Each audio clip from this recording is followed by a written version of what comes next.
balas. Ini sudah masuk minggu yang ketujuh saya membincangkan tajuk maklum balas ini kerana kepentingan maklum balas ini dalam proses pembelajaran anak-anak.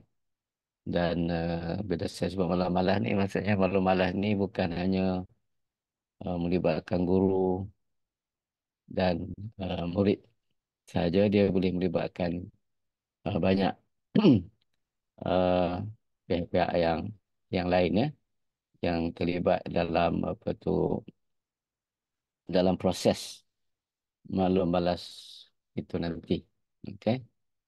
Jadi saya harap nanti dalam perbincangan saya pada hari ini saya nak uh, sentuh pendapat seorang sarjana nama dia Susan M. Rukhat. Susan ini telah menulis dua buah buku khusus tentang feedback. Okay, how to give feedback to your students. Dia ada dua edisi buku ini. Satu edisi 2008 dan satu lagi ialah edisi 2017. Jadi saya akan kongsikan buku beliau ini, edisi yang ke 2017. Itu edisi kedua. Eh? Jadi saya harap kalau ada guru-guru yang berminat untuk mendalami lagi tentang konsep ataupun bagaimana kita menggunakan feedback ini, okay? Feedback yang berkesan, bolehlah merujuk kepada buku beliau ini. Eh?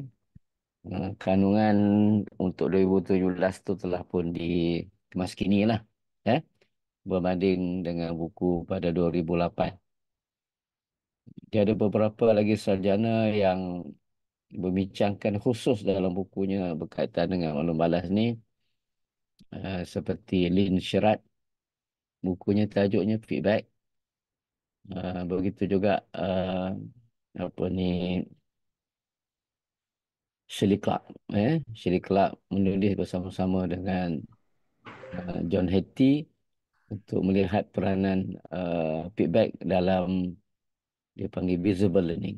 Okay? Sebab kita tahu bahawa John Hattie tu pakar dalam bidang visible learning. Visible ni macam mana kita boleh menampakkan pembelajaran yang berlaku dalam diri anak-anak supaya nanti kita ada impak kepada proses ataupun kepada proses pembelajaran yang dilalui oleh anak-anak. Jadi dalam buku ini saya hanya fokus kepada dua perkara. Dua perkara. Yang pertama ialah strategi.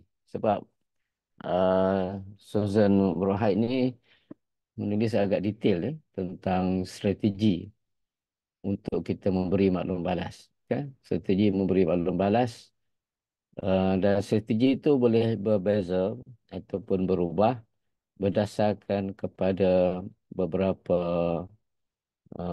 kita panggil parameter ataupun beberapa perkara lah, seperti masa, jumlah, dan saya akan sentuh secara satu persatu nanti. Dan kalau kita lihat strategi yang banyak bergantung kepada masa, maksudnya maklum balas yang baik itu ialah maklum balas yang perlu mengambil kira bila maklum balas itu diberikan. Bila ianya diberikan, dan satu lagi ialah bagaimana kekerapannya.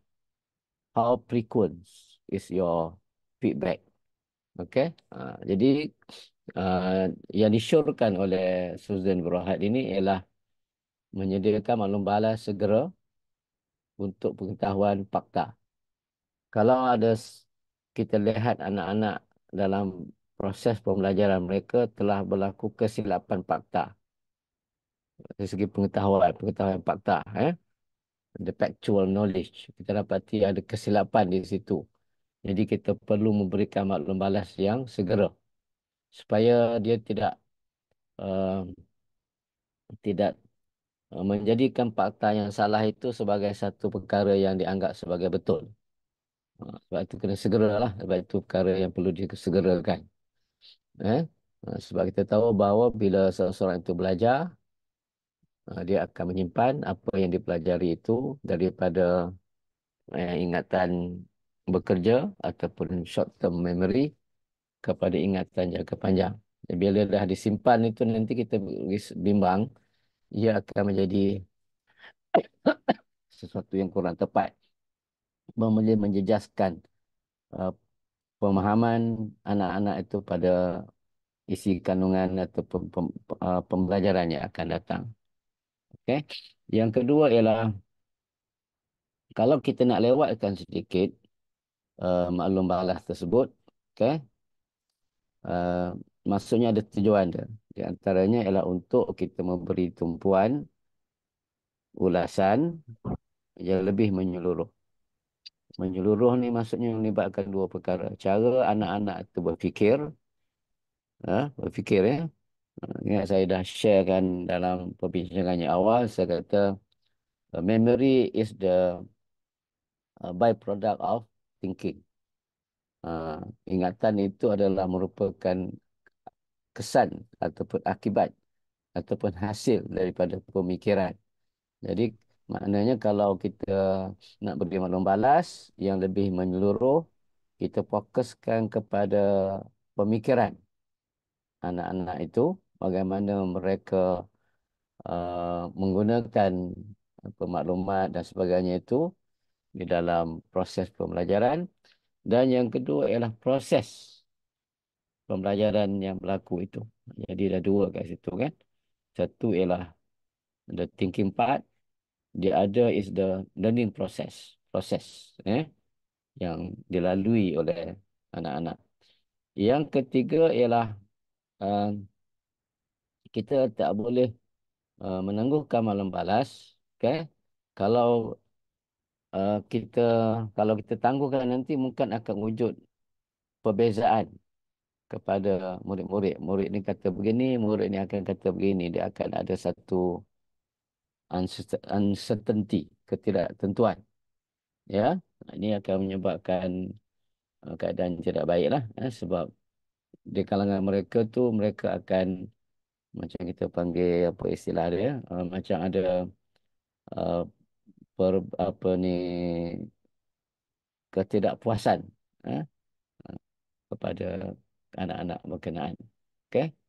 Dan dicadangkan juga dari segi kekerapan, kita perlu menyediakan maklum balas sekerap yang praktikal. Maksudnya sesuatu yang boleh memberi manfaat kepada anak-anak, kepada murid kita. Khususnya kepada tugasan-tugasan yang penting. Tugasan-tugasan yang utama. Nah, itu dari segi masa. Jadi masa tu sama ada cepat ataupun lambat. Eh? Dan satu ialah dari segi kekerapannya. Yang kedua, yang komponen yang kedua ataupun yang parameter yang kedua dari segi maklum balas ini ialah jumlah. Berapa banyak maklum balas itu perlu kita berikan. Di sini saya gunakan istilah isi. Kalau dalam buku apa tu, Susan dia gunakan istilah point. How many points. Di sini saya gunakan istilah isi. Ya. Berapa banyak isi yang kita akan kongsikan, yang kita akan berikan maklum balas itu kepada murid-murid kita atau kepada anak-anak kita. Cuma yang pastinya ialah satu lagi lah bagaimana banyak tentang setiap isi berkenaan. Okay. Kadang-kadang kalau terlalu banyak pun kita bimbang dia tidak memberikan banyak manfaat kepada murid apabila kita memberikan maklum balas itu terlalu kita panggil terlalu banyak. Mungkin mereka tak dapat nak fokus. Sebab tu dicadangkan di sini, utamakan yang penting. First thing first. Utamakan yang penting. Maksudnya kita perlu ada senarai keutamaan semasa memberi maklum balas. Kita memberi keutamaan kepada perkara-perkara yang penting dahulu. Eh? Ha. Yang kedua, kita mesti pilih isi konten yang berkait dengan hasrat pembelajaran yang utama. Ya, di situ juga ada kaitan dengan apa yang kita panggil priority lah. Ya, kita ada senarai keutamaan. Dan yang ketiga, yang perlu kita berikan perhatian, berikan pertimbangan ialah dari segi tahap perkembangan pembelajaran anak-anak. Usul ni, How the usul. learning progression. Tahap itu. Dia punya the student learning progression. Tahap perkembangan pembelajaran anak-anak. Jadi, bila kita memberi maklum balas tu, anak-anak tahu setakat mana apa dia punya perkembangan pembelajaran. Okay. Khususnya kalau dia ingin kita kini bawa kepada tahap yang lebih apalah, lebih tahap penguasaan yang lebih tinggi. Itu uh, yang seterusnya ialah di segi mood ya. Mood ni kaedah, cara, ya, metodologi. Jadi strategi maklum balas ini juga bergantung juga kepada mood yang kita gunakan ketika kita memberi maklum balas. Yang pertama, dari segi mood tu boleh dalam bentuk lisan, oral, dalam bentuk lisan. Kita sampaikan maklum balas itu menggunakan lisan. Macam kita berkata kepada anak-anak tu direct lah. Dan mungkin juga maklum balas tu boleh juga diberikan dalam bentuk tulisan. Kalau kita bagi dia sesuatu tugasan dalam bentuk tulisan, biasanya kita akan uh, menanda ataupun kita akan mencatat maklum balas itu pada halaman halaman kerja yang telah disediakan oleh murid ya.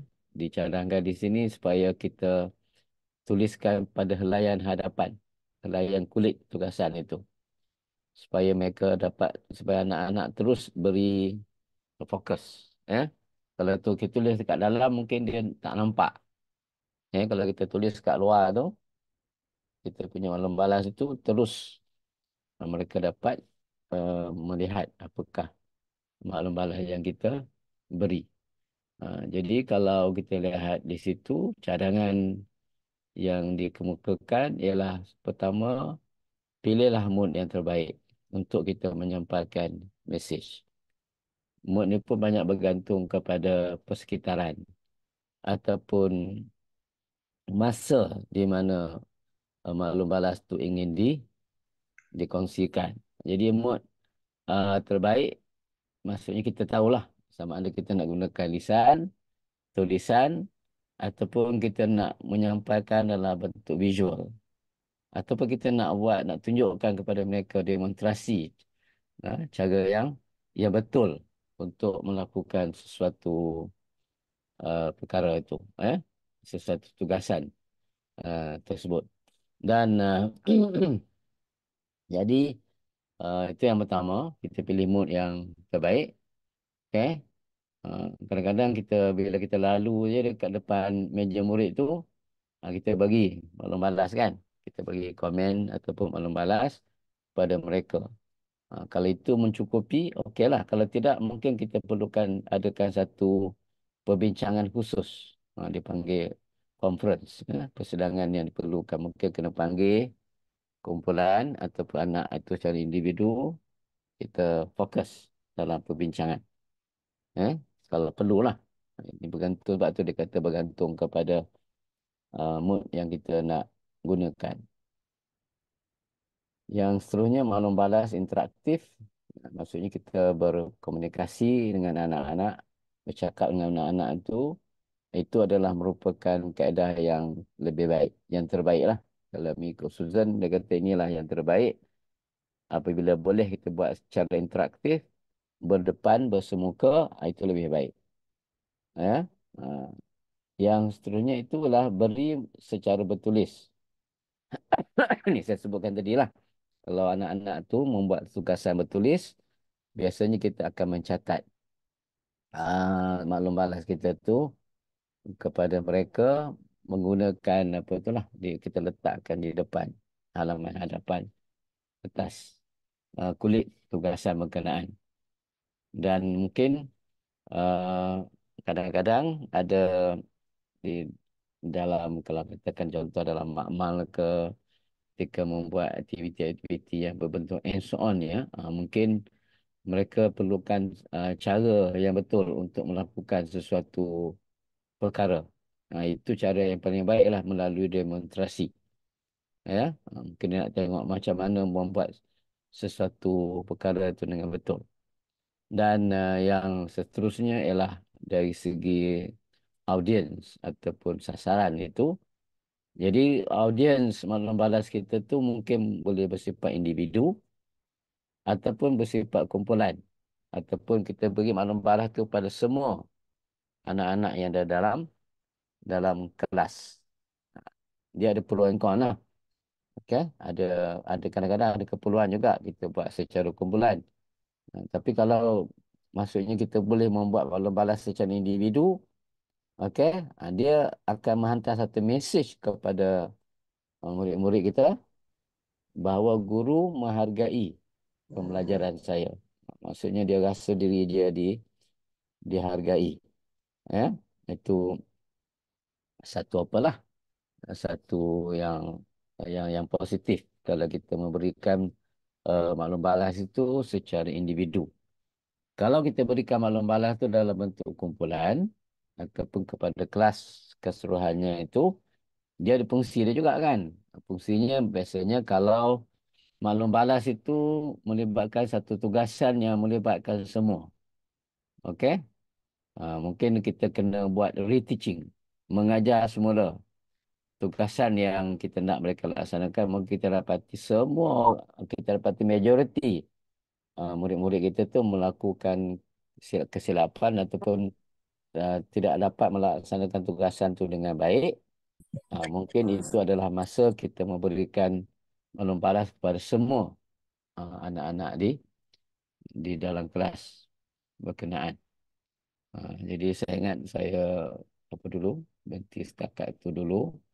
InsyaAllah pada perjumpaan akan datang saya akan terangkan sedikit tentang kandungan maklum balas, okay, yang dicarangkan oleh Susan. Uh, Tadi itu kita bincang dari segi strategi. Okay. Segi kandungan insyaAllah kita akan sentuh pada perjumpaan kita pada berdepan. Saya ingat dah pukul 3-5 minit ni saya berhenti setakat ni untuk memberikan ruang kepada cikgu membuat apa ni perkongsian yang seterusnya. Jadi saya serahkan kepada Puan Azidah.